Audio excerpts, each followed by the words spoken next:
Bonjour à tous. Je m'appelle donc Jean-Marie Grosbois, je suis pneumologue. Je m'occupe de réadaptation respiratoire à domicile. Et on m'a gentiment demandé de parler de communication motivationnelle, qui n'est pas que de l'entretien motivationnel, parce que ça doit être quelque chose qui doit être fait par tout le monde en quelque sorte. C'est pour ça que j'ai rajouté par rapport au titre partout et pour tous. Sur le plan pratique, je voudrais vous mettre en place mes liens d'intérêt.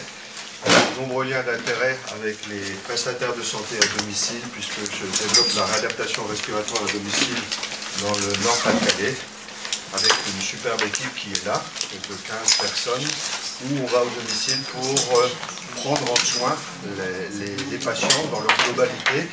Donc en gros, 50% de patients BPCO, 25% d'asthmatiques, 20% de pathologies interstitielles, et puis autres cancéraux et autres. Et donc vous voyez que cette prise en soin à domicile nécessite que la personne qui va accompagner le patient, que j'ai appelé un care manager, donc un manager de prendre soin, soit formé à l'ensemble des activités de réadaptation, que sont l'éducation thérapeutique, l'accompagnement psychosocial et motivationnel et les activités physiques adaptées, et qu'elle puisse amener jusqu'à son niveau de compétence l'ensemble de cet accompagnement et de cette approche. Et quand elle a atteint, cette personne de l'équipe, son niveau d'incompétence, elle va chercher la psychologue, le prof APA, le kiné, le docteur éventuellement, pour aller répondre aux besoins de la personne. On a pris en soin plus de 4500 patients aujourd'hui. Donc pour répondre, pour comment mettre en place une communication motivationnelle, l'idée c'est de dire que tout le monde, partout et tous, devrait avoir une posture éducative pour pouvoir accompagner dans le parcours de soins du patient asthmatique, mais on va étendre à toutes les maladies chroniques, que ce soit en respi, l'asthme, la BPCO, les pathologies interstitielles, comme je viens de le dire. Mais de façon globale, on va prendre en soin une personne et pas une maladie et pas un patient, pour l'accompagner de façon globale. Et on va voir également que l'on peut aussi prendre en soin les aidants. Alors pourquoi développer cette prise en soin? Parce qu'aujourd'hui, en gros, on parle d'un patient chronique chez qui on prescrit une ordonnance, donc c'est très descendant. Et puis, il est là devant nous en disant « Mais qu'est-ce qu'il me raconte tout ça avec tous les médicaments, ce que je dois changer, et arrêter de fumer, et maigrir, et faire de l'activité physique, Et donc, bon, on parle plus trop de compliance, j'espère en tout cas, mais quand j'étais petit, on en parlait beaucoup, et on parle d'observance. Donc, on est bien dans le soin, dans le cure, et donc, on prend nos patients sur le dos en charge, on fait une prise en charge. Or, l'annonce d'une maladie chronique, la vie avec une maladie chronique, c'est pas seulement des bronches rétrécies qui font poète-poète et qu'on prend des médicaments pour améliorer, c'est aussi une rupture du sentiment de sécurité. Sentiment de sécurité corporel, je vais moins bien dans mon corps, je suis plus essoufflé à l'effort, j'ai des douleurs. Émotionnel, ça me stresse, ça m'inquiète, ça m'angoisse, ça me déprime. Social, un repli social, bien souvent, les personnes qui ont une maladie chronique peuvent avoir un repli social par peur du regard des autres, difficulté à assumer son handicap, et financière éventuellement, puisque ça peut entraîner une perte d'emploi, ou un emploi à mi-temps thérapeutique ou autre, ou un reste à charge, ou des coûts financiers pour mieux vivre qui peuvent être plus importants, qui ne sont pas obligatoirement remboursés. C'est aussi une rupture d'identité. On appelle, c'est pas moi qui appelle ça, comme ça, c'est une perte du moi social. C'est-à-dire, j'étais infirmier, plombier, garagiste, jardinier, et je deviens BPCO, asthme, PID, fibrose, cancer, etc. Donc il y a en bon français, une perte de pouvoir, un powerlessness, une perte de pouvoir de sur sa vie, non seulement sur la prise en soin de la maladie, mais aussi sur les conséquences dans sa vie de tous les jours, donc sur sa vie personnelle. Et donc aujourd'hui, on est dans un système, un concept où il y a beaucoup de cure et très peu de care, et donc ça fait un concept de curare. Et curare, le patient, il est paralysé. Il a une perte de pouvoir, une perte de liberté pour vivre avec sa maladie et malgré sa maladie, pour vivre avec sa maladie. Donc je vous propose éventuellement un nouveau concept, passer de curare à un autre concept où aujourd'hui, c'est pas à vous que je vais apprendre ça en éducation thérapeutique, quelle que soit la maladie initiale, il est nécessaire que la personne adhère à son traitement en créant une confiance avec cette personne, donc une alliance thérapeutique qui va permettre de négocier avec elle des objectifs et des comportements de santé qui vont être atteignables pour elle, qui vont être choisis pour elle. Donc il va y avoir une négociation, et cette négociation, on verra, elle doit être gagnant-gagnant. Elle doit être gagnant pour le soignant, qui va transférer des compétences à la personne. Elle doit être évidemment gagnant pour le patient, la personne et son entourage, puisqu'elle va mieux vivre avec. Tout ça pour arriver à une autogestion, un self-management, il n'y a pas de problème. Donc, on est plutôt maintenant, non plus dans le soin, mais dans le prendre soin, donc le care, et on n'est pas dans la prise en charge, on est bien dans l'accompagnement pour transférer des compétences aux personnes et aux aidants pour vivre avec leur maladie de façon plus facile.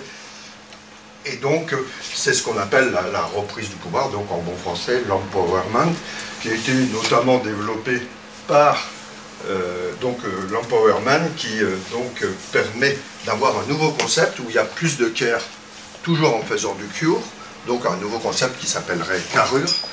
Carrure pour rendre la personne plus forte, pour lui redonner le pouvoir, empowerment, pour la remettre en mouvement, et la remettre en mouvement non seulement dans les jambes, activité physique adaptée, tout ça c'est important, on est d'accord, mais surtout dans sa tête, et c'est là que c'est le plus difficile à mettre en mouvement les gens. C'est pas parce qu'ils sont bêtes ou ils comprennent rien, c'est parce qu'il faut assumer la maladie, les conséquences des traitements et dans la vie de tous les jours. Donc redonner un autre concept où on va mettre dans la maladie chronique, on est bien d'accord, un concept de carrure avec plus de care, du prendre soin, de l'accompagnement, en continuant le cure, évidemment. Si on ne fait qu'accompagner et qu'on ne traite pas la maladie, ça ne va pas le faire. Donc il faut qu'il y ait les deux. Donc, pour aboutir donc à cette notion de self-management qui a été décrit il y a déjà longtemps, de self-management, d'autogestion en bon français, pour que le patient devienne acteur de sa santé. Et nous, on pense qu'il vaut mieux que la personne malade devienne auteur de sa santé. C'est-à-dire qu'en gros, elle ne joue pas seulement un rôle pour un temps donné, mais qu'elle construise son propre rôle, qu'elle se l'approprie pour pouvoir le développer à long terme, puisque le but du jeu, c'est pas seulement à la sortie de la séance d'éducation de bien prendre son traitement ou de se faire vacciner, mais de continuer à long terme cette prise en soin. Pour cela, pour être auteur ou acteur en tout cas de sa santé, l'approche de self-management a montré qu'il fallait des interactions multiples entre le patient et des professionnels de santé compétents, donc formés. Ça nous a été rappelé par Olivier Smadja, que les interactions multiples, l'entretien motivationnel de 5 minutes, bon, c'est mieux que rien, quoi, mais on ne peut pas dire que ce soit YouTube, quoi. Et puis après, du coup, les résultats de la Cochrane ne sont pas bons, parce que c'est très hétérogène en termes de patients, comme ça nous a été montré, mais surtout en termes d'entretien réalisé, en termes de fréquence et en termes éventuellement de compétences de gens qui le donnent. Donc ces interactions multiples vont permettre d'identifier les besoins, les croyances, on a beaucoup parlé aussi des croyances de santé, pour renforcer la motivation intrinsèque. Donc la motivation qui va permettre à la personne de se mettre en mouvement, non seulement à court, mais à long terme. En suscitant des projets personnels, on ne va pas arrêter de fumer pour faire plaisir au docteur, quoi, ça ne va pas le faire. Donc, qu'est-ce qui va permettre, dans les projets personnels, de donner du sens à ce que l'on met en place? Et en donnant du sens, ça va être des facteurs de motivation intrinsèques le plus important. On a vu l'ensemble des théories qui ont été exposées par Olivier Smadja ce matin, et donc s'appuyer sur ces éléments-là et proposer des stratégies adaptées, des plans d'action, mais adaptés à la personne, pas adaptés à ce qu'on croit nous, adaptés à la personne pour atteindre ses projets. Et nous, on a envie, en tant que soignant, d'atteindre la solution idéale. Or, on n'y arrivera jamais. Donc, savoir y aller étape par étape, step by step, pour aboutir pas très loin de la solution idéale qu'on n'atteindra pas. Donc, un petit message, n'ayez pas peur de la perfection, vous ne l'atteindrez jamais. Par contre, il faut être persuadé que nous, en tant que soignants, d'être frustrés de ne pas atteindre la perfection. Et, évidemment, ça doit être évalué et réajusté, puisque tout ça est un cycle continu dans la vraie vie. J'ai remis cette diapositive donc, qui est plus récente, hein, comme publication, avec la même équipe de ce qu'on a vu tout à l'heure, avec ce terme de one size fit all. Donc il n'y a pas une taille qui va bien pour tout le monde dans votre costume. Je peux vous prêter mon pull, mais ça ne va pas bien vous allez, mon pantalon encore moins. Donc il faut faire du sur-mesure pour la personne. J'enfonce peut-être une porte ouverte devant vous qui en êtes persuadé, mais ça n'empêche que c'est pas toujours facile, parce qu'on n'a pas toujours le temps, parce que c'est des ateliers qui sont définis de faire du sur-mesure pour toutes les personnes, d'où l'importance, notamment dans les séances d'éducation collective, d'avoir des séances de renforcement, notamment motivationnel, individuel. Et que si on fait que du collectif, ben, on risque de ne pas répondre strictement aux besoins de la personne. Et alors là, quelle que soit la maladie chronique, pour ce qui nous concerne, nous et vous, la BPCO, mais l'asthme, pardon, mais évidemment les autres maladies respiratoires chroniques, la BPCO et la fibrose. Non, mais c'est très étonnant, Jean-Marie, parce que tu as vu les deux articles que tu as cités, c'est la BPCO. Tu as dit que tu faisais à peu près 50% de BPCO, 25% d'asthme. On sent que l'asthme est quand même vraiment en retrait dans cette réflexion, dans le monde pneumologique, hein, par rapport à la BPCO. C'est vu avant de ce côté-là. Hein. Oui, ben, on pourrait aussi faire le parallèle avec le diabète dont tu as parlé ce matin. On ne peut pas imaginer que dans le diabète, il n'y ait pas de l'éducation thérapeutique, parce qu'ils ont commencé avant nous. Il faut quand même leur reconnaître cette action. Et donc, nous, on a été, nous les pneumologues, on a été vers les pathologies les plus fréquentes, donc la BPCO, avec un niveau de preuve plus important dans la BPCO, mais dans l'asthme, on pourra en reparler. On a publié des résultats que j'avais présentés à La Rochelle il y a quelques temps, où des patients asthmatiques sévères, très sévères, hein, donc des GINA 4, des GINA 5, sous corticoïdes, sous biothérapie, etc., on arrivait à améliorer l'ensemble des paramètres que l'on analyse, que sont la qualité de vie, l'anxiété, dépression et la tolérance à l'effort, même si les patients sont sévères. Si on parle de l'asthme, c'est un message que je voudrais refaire passer. On a fait un travail qu'on a publié il y a 2 ans environ. On avait été étonnés, nous, dans la pratique de tous les jours, quand on accueillait les personnes à domicile, de se rendre compte qu'il y avait un contexte de violence physique, psychologique, sexuelle, soit dans l'enfance, soit en intra-conjugal encore actuellement. Et donc on a essayé d'accompagner essentiellement des femmes, j'allais dire bien entendu, essentiellement des femmes, et on a vu que dans notre population de 111 patients asthmatiques sévères, 43% avaient subi des violences physiques, sexuelles, psychologiques dans l'enfance ou en intraconjugal. Et rien que le fait d'en parler, ça permettait de mettre en mouvement. Ça permettait évidemment pas de guérir le traumatisme. On n'avait pas le temps ni les compétences de s'occuper du stress traumatique, mais de le mettre en avant. Et quand on comparait les deux populations, ils s'amélioraient de la même façon en capacité physique, anxiété, dépression et qualité. Donc oui, il y a plein de travail à faire aussi dans l'asthme. Et ce point que je viens de mettre en avant montre bien l'importance d'accompagner une personne avec une maladie et des conséquences dans sa vie de tous les jours, et que ce n'est pas la biothérapie qui va améliorer cet élément-là, même si évidemment la biothérapie c'est important chez les patients sévères. Donc, être à l'écoute, vous le savez, c'est un élément extrêmement important. N'hésitez pas à faire comme Gilles, qui ose, il parle tout le temps, mais vous avez le droit de parler aussi. Comment on va mettre ça en place? Vous connaissez? Oui, hein. Dans le genre, il va nous la refaire, ça fait 20 ans qu'il nous le fait. Tout le monde voit les deux? Non? Pas obligatoirement? Il y en a qui voient plutôt une vieille, il y en a qui voient plutôt une jeune femme. Qui, bon, connaissait éventuellement et voyait les deux tout de suite? Ouais, on voit plutôt vieille, plutôt jeune? Plutôt vieille? La jeune? Tu l'as revue, la jeune? Non, toujours pas. Toujours pas? Toujours pas?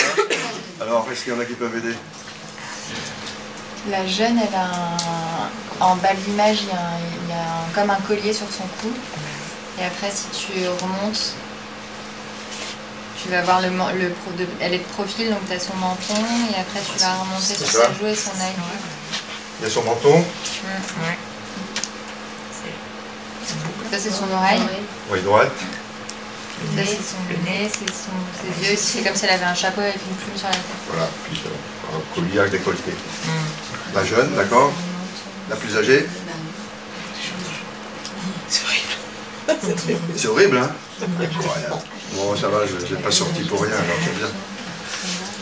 Alors, la plus âgée? Qui est-ce qui s'y colle? La plus âgée, je peux. Allez, vas-y. Il y a le trait, c'est la bouche en fait, horizontalement, avec le menton un peu rentré dans la poitrine, ses deux épaules en fait, voilà, un peu affaissées, et puis elle a une espèce de fichu sur ses cheveux noirs. Son nez? Et le nez est devant là, voilà. Ça, du coup? Des yeux plutôt larmoyants. En tout cas, c'est un œil droit. C'est l'œil droit. C'est plus l'oreille, quoi. D'accord. Bon, pourquoi je vous montre ça, à part parce que ça me fait plaisir, mais c'est pas que pour me faire plaisir. Mais parce qu'on ne voit pas la même chose tout le temps. Donc, de notre vision de la personne que l'on a en face de nous, va dépendre les solutions que l'on va lui proposer. Et les solutions qu'on va lui proposer pour, dans le cadre de la posture éducative, je répète, d'accompagner une personne, pour créer d'abord un climat de confiance, qui va permettre une alliance thérapeutique qui va permettre de négocier des projets, des objectifs pédagogiques et des projets personnels pour la personne, pas pour nous, pour un accompagnement, comme on vient de le dire tout à l'heure, une prise en soin, et surtout pour que ça fonctionne à long terme. Le court terme, bon, c'est bien, mais le long terme, c'est quand même plus intéressant. Et donc, qu'est-ce qui s'est passé là, pour ceux qui ont osé? Ah ben, je vois que la vieille, alors celui d'à côté a dit, mais si, la jeune, elle est comme ci, elle est comme ça, machin. D'où l'importance d'une équipe. Et une équipe qui ne travaille pas en silo, mais qui travaille au pire en interdisciplinaire et au mieux en transdisciplinaire.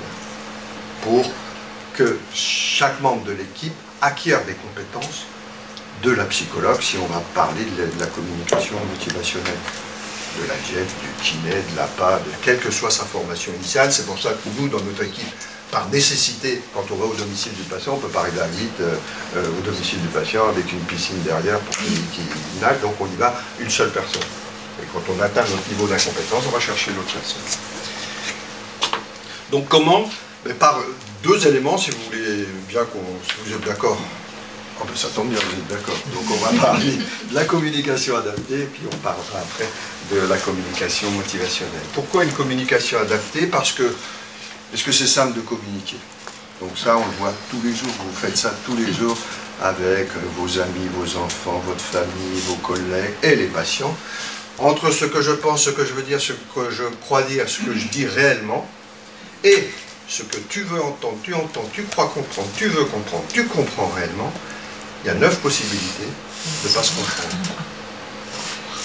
Alors, il paraît que ça marche dans les deux sens. Hein. Et donc, on est toujours étonné que, mais c'est la 25e fois que je raconte, on fait pchit-pchit comme ça, il est toujours pchit-pchit comme ça.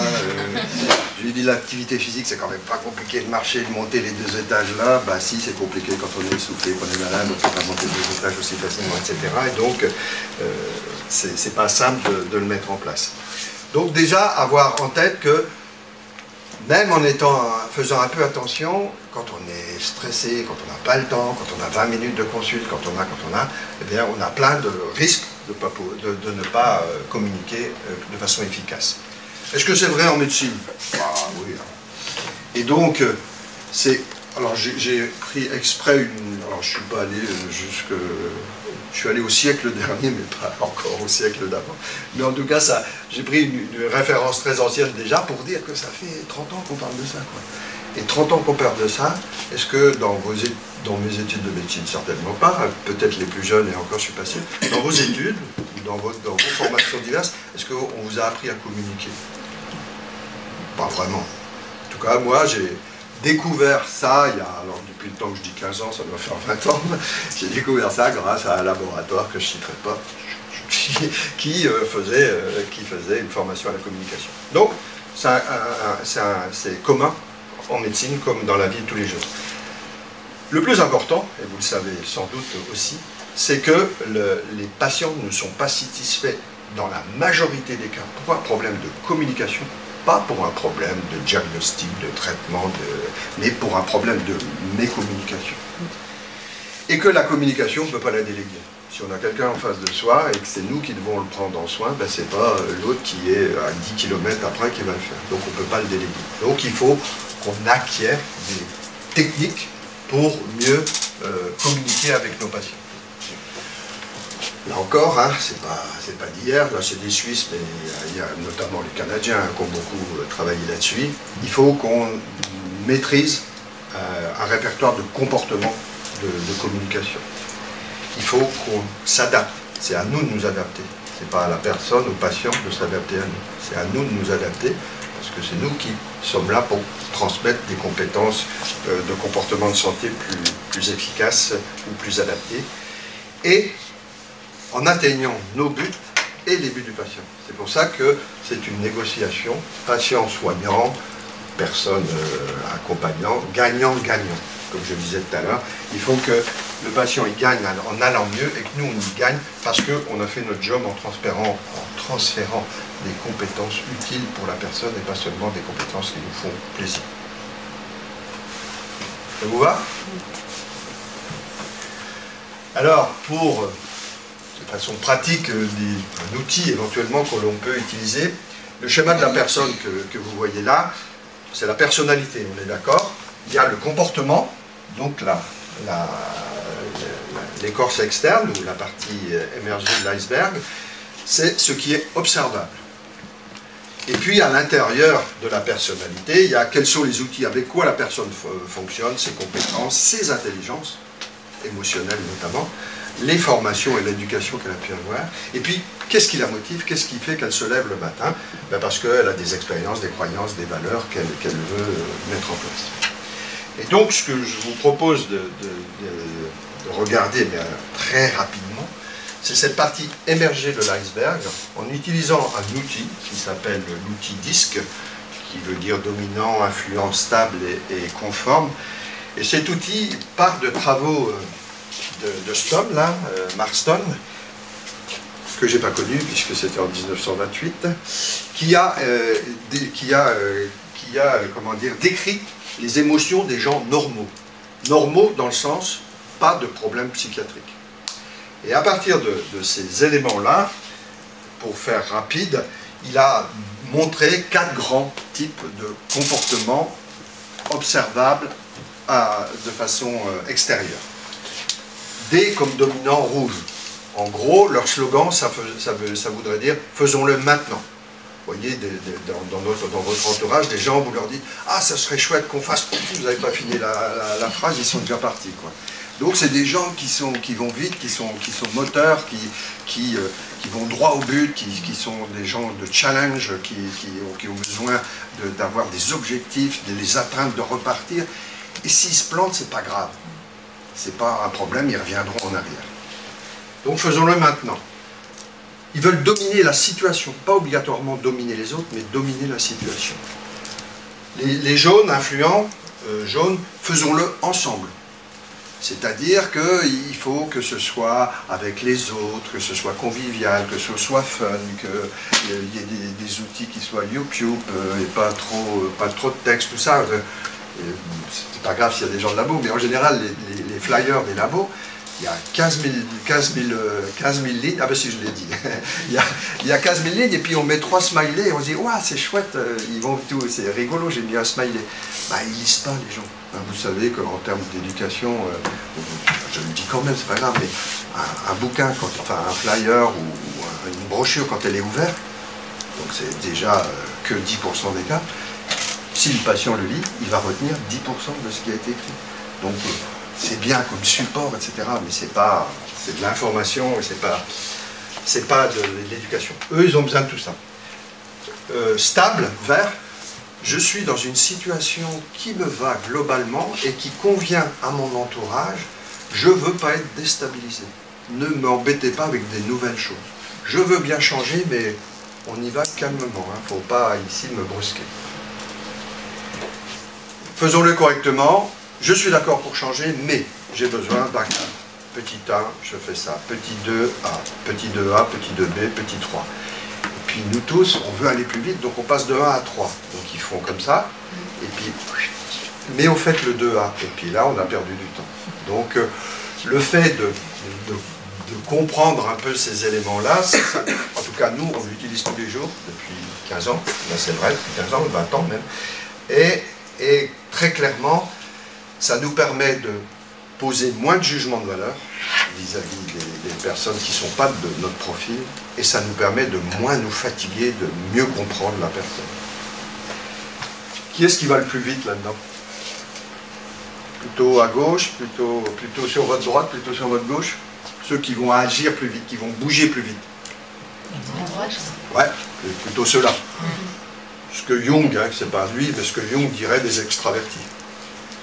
Qui vont aller moins vite, plutôt à gauche, plutôt des introvertis.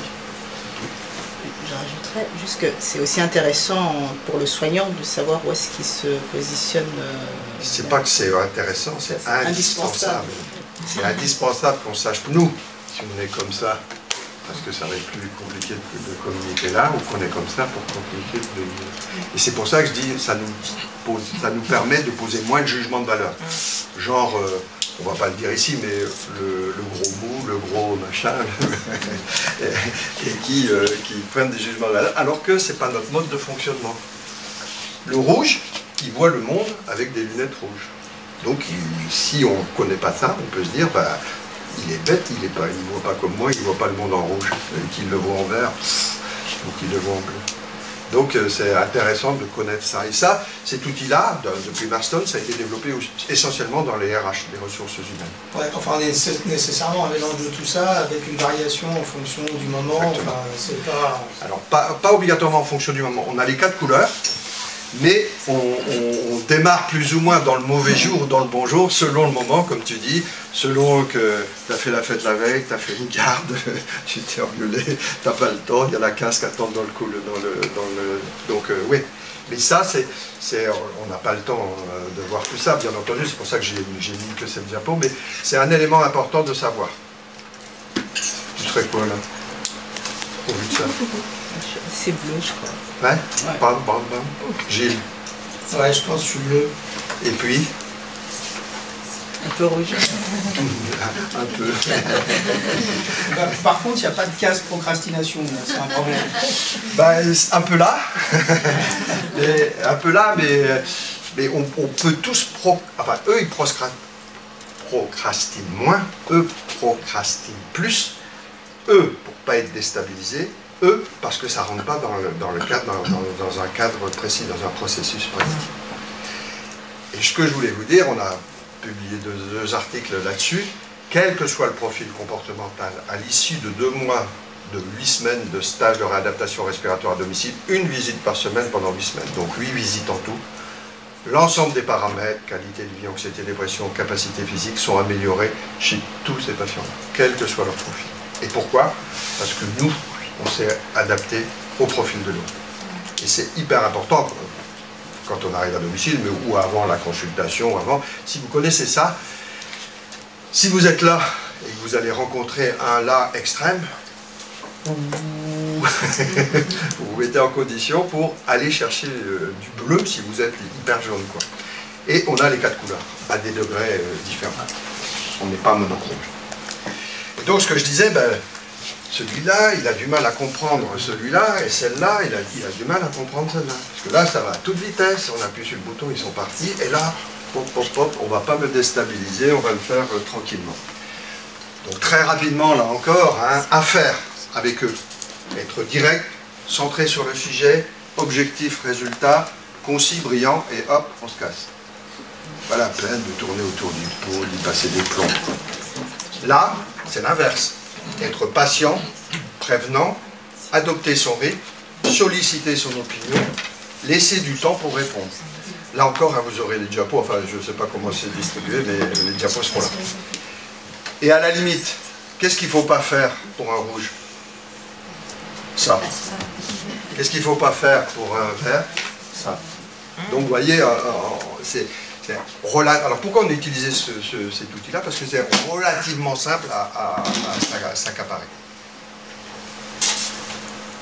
Donc là, c'est pareil, ça doit être précis, etc. Carré, là, ça part un peu en sucette dans tous les sens, quoi. Et donc, être amical, sociable, amusant, stimulant, ouvert et souple. Être bien préparé et précis, mettre les choses par écrit, lui laisser du temps, comme pour le vert d'ailleurs, pour réfléchir et aborder tous les détails. Alors, je prends toujours cet exemple-là parce que ça m'avait marqué quand j'étais petit. Le patient qui me dit sur une PPC quelle est la vitesse de la turbine. Bon, je ne savais évidemment pas. Si on vous pose une question comme ça, le but c'est pas de dire ouais 4500 tours. Ça fait plaisir, on a répondu. Sauf que lui il va les vérifier derrière et si c'est 4702 tours, vous allez vous faire bananer. Donc avoir l'humilité de dire je sais pas, je me renseigne auprès d'un collègue, auprès des livres ou autres, et puis je reviens avec vous avec des réponses précises. C'est compliqué ton truc quand même, parce que plus ça va, plus je me trouve violet moi. Ah mais carrément. Mais on a les 4 couleurs. On a les 4 couleurs. Mais t'inquiète pas, t'as aussi du jaune. Hein. Ça passe. Moi je le mettais dans le violet, mais on le voit moins. Mais ouais, non, c'est pas. Enfin, non, il faut quand même, c'est comme pour le vélo, quoi. Hein, oui, il faut sentir le truc prédominant. Il faut quand même faire une formation. Nous, par exemple, dans les formations des 40 heures à l'éducation thérapeutique, on passe plus d'une demi-journée là-dessus, quoi.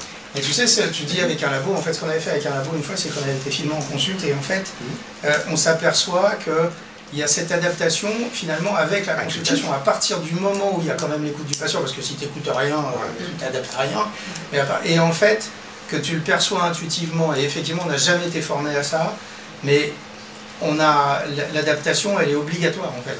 Elle est intuitive. Là, je ne suis pas en train de vous apprendre des choses très importantes.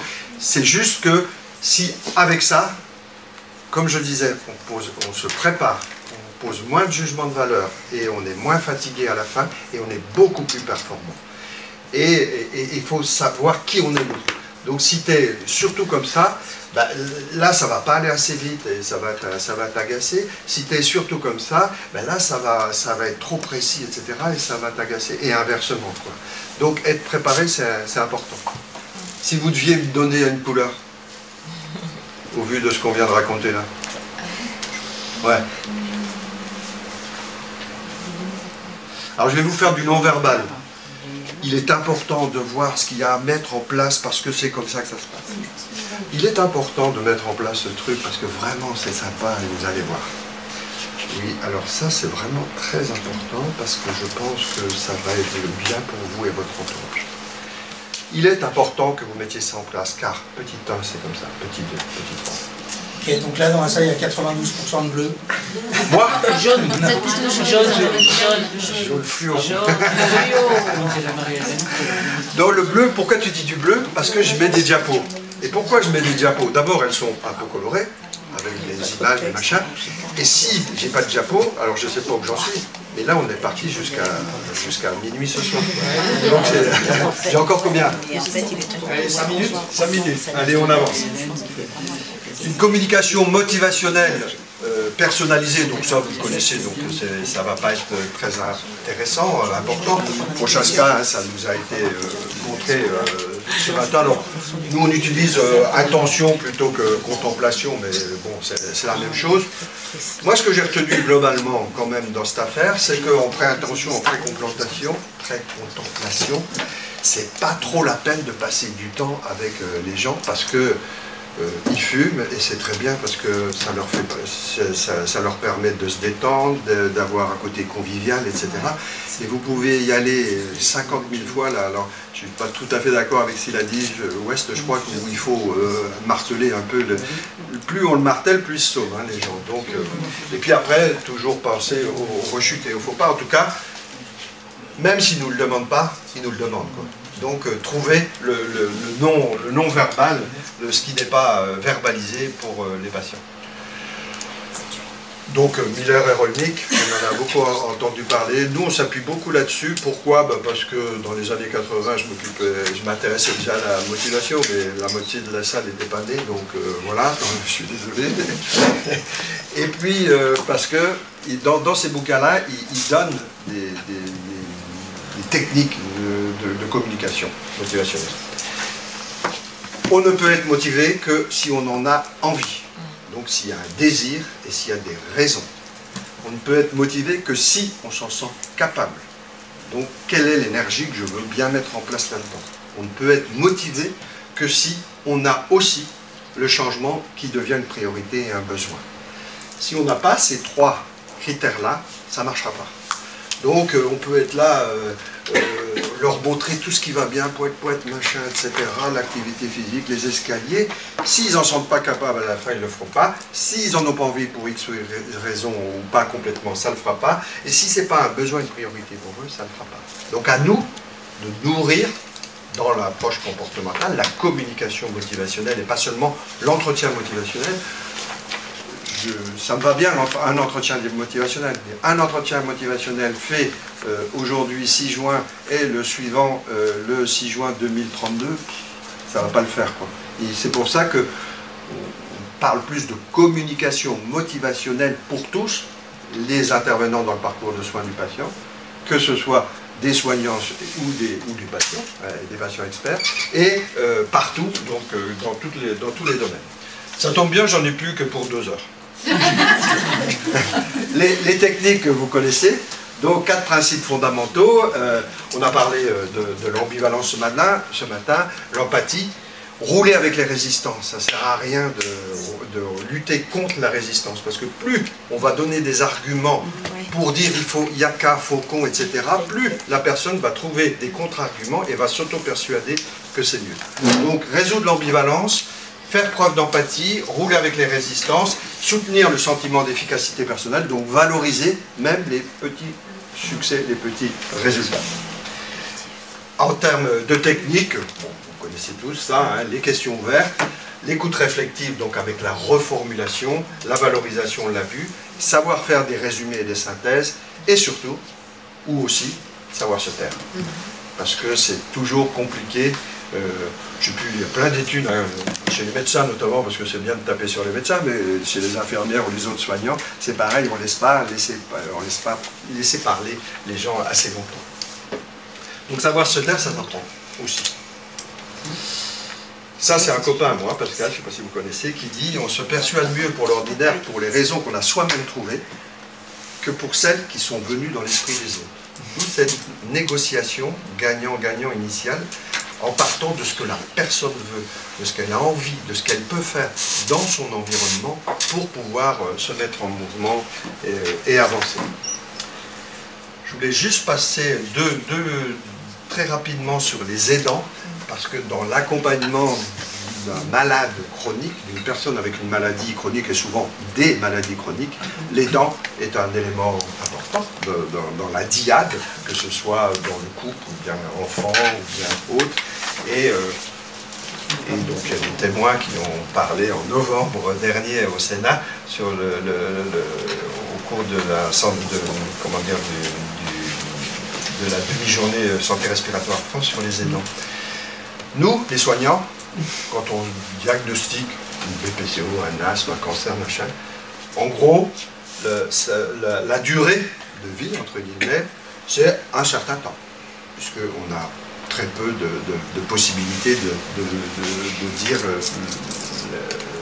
l'échéance ou le pronostic. Le patient, lui, c'est pour le restant de sa vie. Donc c'est pas du tout pareil. Et à chaque fois qu'il a un creux, à chaque fois, il y a la peur de mourir, globalement. Et parfois, ça va arriver, évidemment. Et ce qu'il y a d'important aussi, c'est que ces travaux et d'autres ont montré que chez les accompagnants, chez les aidants, c'est exactement la même situation qui apparaît sur le plan physique, sur le plan émotionnel, sur le plan du stress, sur le plan de peur de mourir, sur le plan du repli social, sur le plan de l'anxiété-dépression, sur le plan de l'isolement, sur le plan de la perte d'emploi ou autre, et sur le plan de l'épuisement, puisque vous savez tous que les patients, les aidants peuvent s'épuiser parfois plus vite que les patients. Comment intégrer les aidants dans les séances d'éducation thérapeutique? Je ne sais pas si c'est simple. Nous, la chance qu'on a à domicile, quand on fait de la réadaptation à domicile, c'est qu'on les a sous la main. Et du coup, on les accompagne. Et là encore, on a, comme d'autres, hein, on a publié des articles montrant qu'on améliorait chez eux la fatigue, l'anxiété, dépression et le fardeau avec un outil qui s'appelle le Zarit. Donc, comment mettre en place une communication motivationnelle, donc plutôt une communication qu'un entretien, plutôt pour tous et partout que seulement dans les séances d'éducation thérapeutique, en adoptant une posture éducative et pour acquérir un maximum de compétences, pour transférer justement ces compétences, savoir, savoir-faire, savoir-être, c'est pas à vous que je vais apprendre ça, le faire savoir et le savoir-faire, dans le cadre d'une communication motivationnelle, et on peut voir que c'est assez facile, hein, il suffit de mettre un peu d'huile dans tous ces rouages et on y arrive. En tout cas, c'est faisable. Donc, développer du concept curare, passer au concept carrure, de la maladie et du patient, passer à la personne avec des maladies, de la prise en charge à la prise en soin et un accompagnement, en y intégrant les aidants pour être encore plus gagnant-gagnant. Et bien voilà.